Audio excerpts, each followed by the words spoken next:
Hi friends, అందరూ ఎలా ఉన్నారు? ఈరోజు మనం నెల్లూరులో ప్రసిద్ధ కట్టడాల్లో ఒకటైన శ్రీ తల్పగిరి రంగనాథ స్వామి బ్రహ్మోత్సవాలు ఏ విధంగా జరిగాయో మీకు ఈ వీడియో ద్వారా నేను చూపిస్తాను.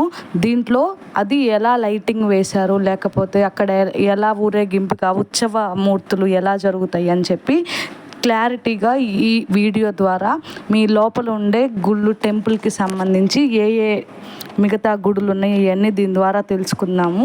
దీంట్లో ఏంటంటే ఫస్ట్ మనకి రంగనాయకుల స్వామి టెంపుల్కి వెళ్ళాలంటే ఆత్మకూరు బస్ స్టాండ్ నుంచి ఒక 10 మినిట్స్, లేదా రైల్వే స్టేషన్ నుంచి ఒక 5 మినిట్స్ వాకబుల్ డిస్టెన్స్తో మనం ఇక్కడికి వెళ్ళొచ్చు. ఇది పెన్నా నది ఒడ్డున ఉంది. ఇది మనకి హిస్టారికల్ పరంగా కూడా చాలా నేమ్ కలిగి ఉంది.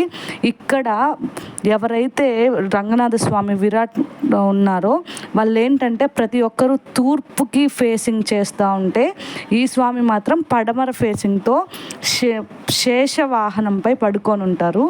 ఈ టెంపుల్లో ఈ రంగనాయక స్వామి మాత్రమే కాకుండా తల్పగిరి రంగనాయకి అండ్ రాజరాజేశ్వరి అమ్మ లాగా, ఇంకా శ్రీ వెంకటేశ్వర స్వామి టెంపుల్ ఇవన్నీ ఉంటాయి. దీని వెనుకనే మనకి గోవులకి సంబంధించి గోశాల కూడా ఉంటుంది. ఇది పెన్నా నది ఒడ్డు అవ్వటం వలన అక్కడ రీసెంట్గానే పెన్నా బ్యారేజ్ని కన్స్ట్రక్ట్ చేశారు. చాలా బాగుంటుంది. చిన్న పిల్లల్ని తీసుకొని వెళ్తే ఎంతో ప్రశాంతంగా అక్కడ కూర్చొని మనం చాలా బాగా ఎంజాయ్ చేయొచ్చు. మీరు చూస్తున్నది పెన్నా నది బ్యారేజ్ అనమాట. ఆ దూరంగా కనిపించేది బ్యారేజ్. ఈయన అక్కడ ఉండి ధ్యానం చేసిన ఆయన. దీంతో పాటు అక్కడ ఏంటంటే మన తిక్కన గారు మహాభారతం రాశారు కదా, ఆయన ఈ దగ్గరలో ఉండి రాయటం వల్ల ఆయన స్టాచ్యూ కూడా లోపల అక్కడ పెట్టుంది. చాలా అంటే చాలా బాగుంటుంది. మనం పిల్లలకి ఈ విధంగానే మనం చూపించాలి. మన సంస్కృతి సాంప్రదాయాలని చెప్పాలంటే వాళ్ళకి మనం ఫస్ట్ ఇవి చూపించాలి. మన ద్వారానే ఇవి నెక్స్ట్ జనరేషన్స్కి అనేవి మనం క్యారీ చేయగలం. కాబట్టి మనసుకు చాలా ప్రశాంతంగా ఉండి, లేకపోతే పిల్లలు సంతోషంగా గడపాలనుకుంటే ఒక్కసారి మీరు నెల్లూరులో అయితే ఒకసారి వెళ్ళి విజిట్ చేయండి. దీంతోపాటు లైటింగ్ బ్రహ్మోత్సవాలకి ఉత్సవ విగ్రహాలని ఉంచడానికి ప్రత్యేకంగా ప్లేస్ కూడా ఉంటుంది. లైటింగ్ అయితే చాలా బాగా వేశారు.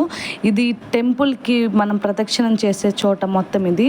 ఇక్కడ అద్దాల మండపం కూడా కన్స్ట్రక్ట్ చేయబడింది. ఈ అద్దాల మండపంలో ఏంటంటే మధ్యలో విగ్రహాన్ని ఉంచితే చుట్టూ అంతా వాళ్ళే రిఫ్లెక్ట్ అవుతూ ఉంటారు. ఇదేంటంటే అక్కడ భరతనాట్యం కానీ కూచిపూడి జరిగినప్పుడు మీరు చూసే హాల్లో వాళ్ళు అంతా వేస్తూ ఉంటారనమాట ఆ కూచిపూడి నాట్యం అనేది. అలానే ఇక్కడ భజనలు కూడా జరుగుతాయి. ఇక్కడ ప్రసాదాలు కూడా మంచిగా ఉంటాయి, బాగా ఇష్టంగా ఉంటుంది. మనం ఇప్పుడు చూస్తుంది ఏంటంటే భజనకి సంబంధించి ఏమన్నా భజన అది చెప్పేటప్పుడు ఇక్కడ వాళ్ళు భజన చేస్తూ ఉంటారు. దీనికి ఆపోజిట్గా ఉన్నదే శ్రీ వెంకటేశ్వర స్వామి టెంపుల్. ఈ టెంపుల్లో కూడా ఈ టెంపుల్ చుట్టూ మనకి అవతారాలు ఉన్నాయి కదా, ఈ అవతారాలు వాటి నేమ్స్ వాటి పిక్చర్స్తో చాలా అంటే చాలా బాగుంటుంది. ఒక్కసారి అది చూడండి మీరు. ఇవన్నీ అక్కడ ఉండే అవతారాలు అన్నమాట. మీరు కనుక ఒక్కసారి దగ్గర అయితే వెళ్ళి చూడండి, చాలా బాగుంటుంది. మన పిల్లలకు కూడా ఇలా తీసుకువెళ్ళటం వల్ల వాళ్ళల్లో ఆలోచన శక్తి అండ్ స్పిరిచువల్ భావన అనేది ఇంప్రూవ్ అవటానికి కారణమవుతుంది. ఇంకా చూడాలనుకుంటే చాలా ప్రశాంతంగా కూర్చొని చిన్నపిల్లలతో ఆడుకోవడానికి ఇది మంచి అవకాశంగా మనం చెప్పుకోవచ్చు. ఒక్కసారి విజిట్ చేయండి నెల్లూరు రాజగోపురం.